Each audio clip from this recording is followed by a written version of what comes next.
Oke, baik. Saya Malik Mantoro dengan NIM 2023 September 108.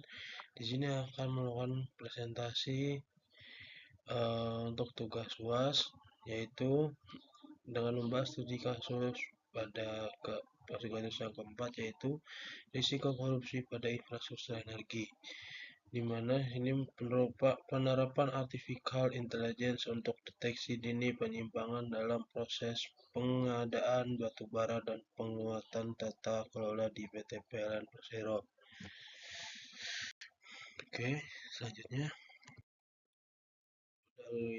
ada membahas mengenai transformasi digital dan tantangan tata kelola keterlistrikan, yang utama adalah ketahanan energi nasional, di mana PT PLN sebagai penyedia listrik terbesar menghadapi tekanan kebutuhan energi yang terus meningkat serta tuntutan integrasi energi baru terbarukan.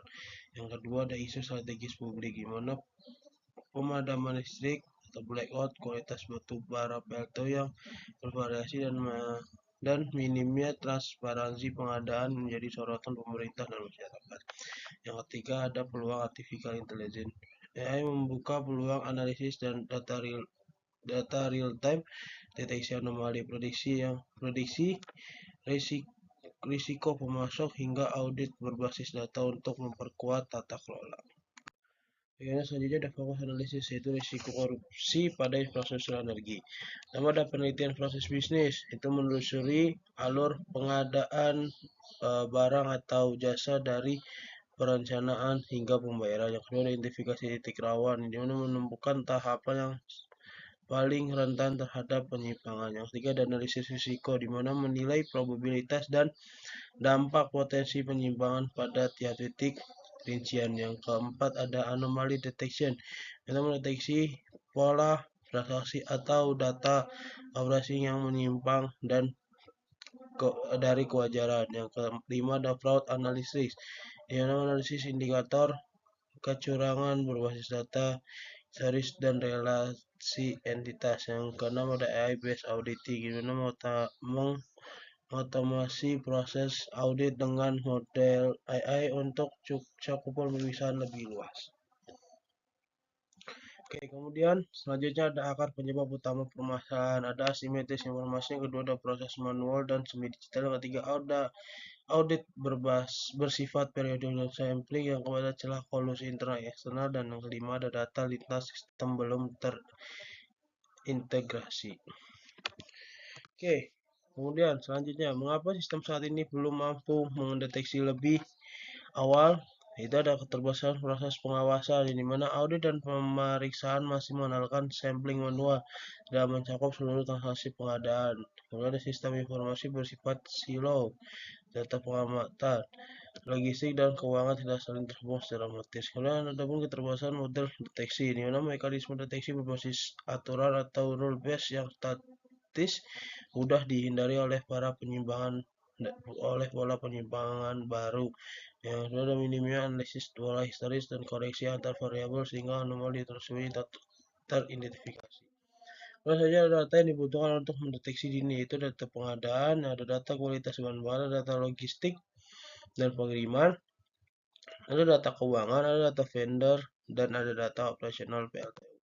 Yang selanjutnya ada analisis data yang tersedia, yaitu ada volume berat dan multisumber, di mana berasal dari banyak unit atau wilayah kerja, mencakup data terstruktur maupun semi terstruktur.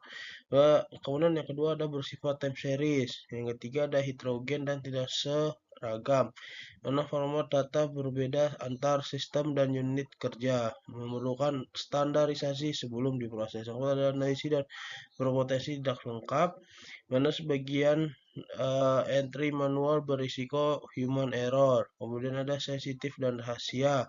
Terakhir ada memerlukan data eksternal. Oke, selanjutnya adapun algoritma AI diusulkan dan alasan pemilihannya itu ada isolation forest dan auto candor. Alasannya adalah menganalisis pola transaksi tak wajar tanpa memerlukan data fault variable, cocok untuk deteksi dini kasus baru. Kemudian ada XGBoost atau random forest. memberi skor risiko vendor dan transaksi berdasarkan kasus penyimpangan yang telah terverifikasi sebelumnya. Kemudian ada Graph Neural Network, yaitu mengungkap relasi tersembunyi dan indikasi kolusi antar vendor personel yang tidak terlihat dari transaksi individual. Kemudian ada NLP atau Text Analytics. Oke, kemudian selanjutnya ada rancangan arsitektur sistem AI. Dari sumber data integrasi layer, AI engineering, restoring dan dashboard dan atau tidak lanjut. Kemudian adapun alur data itu akuisisi hingga pengambilan keputusan itu ada akuisisi data atau ETL, pembersihan dan iterasi data, filtering engineering, inferensi model, kemudian risiko, kemudian ada verifikasi teori dan kemudian tindak lanjut dan feedback ke model. Adapun kemudian saja ada metode evaluasi mode AI, yaitu ada precision, recall, and F1 score, kemudian ada confusion matrix and ROC AUC, ya ada validasi oleh tim audit, kemudian yang keempat ada backstating kasus history, dan yang kelima ada monitoring model drift. Ya, selanjutnya ada pun indikator penyelesaian implementasi, itu ada waktu deteksi dari hitungan bulan atau tahun menjadi harian dan real time. Kemudian proses temuan, meningkatnya risiko temuan valid dibanding total alert. Kemudian nilai kerugian itu menurunnya potensi kerugian akibat penyimpangan pengadaan. Kemudian ada indeks kepatuhan, meningkatnya transparansi dan kepatuhan isi kelola. Kemudian ada estimasi manfaat teknis dan ekonomis, ada manfaat teknis dan ada manfaat ekonomis. Manfaat teknis itu otomatis pemantauan ribuan transaksi tanpa menambah hubungan kerja tim audit secara signifikan. Dan yang kedua, deteksi anomali berlangsung mendeteksi real time, bukan lagi periodik. Setelah kalau dari manfaat ekonomis itu potensi penghematan biaya dari pencegahan markup harga dan menelusuri kualitas suatu barang. Yang kedua, efisiensi pembagian PLT meningkat karena kualitas bahan bakar lebih terjamin. Kemudian ada pun tantangan implementasi itu ada teknologi, regulasi, organisasi daya manusia.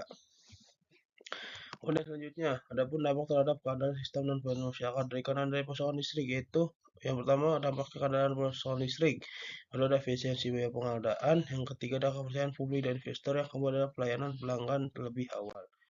Terus selanjutnya ada AS sebagai penguat tata kelola pengadaan energi, itu yang pertama penyimpangan pengadaan berakar dari simetri format dan pengawasan yang belum real time. Kedua, kombinasi anomali detection, klasifikasi dan analisis relasi yang menjadi cakupan deteksi paling menyeluruh. Yang ketiga, sektor AI modul hubungan integrasi dan lintas unit dan deteksi ini yang mengejutkan. Kemudian ada pun referensi dari kami.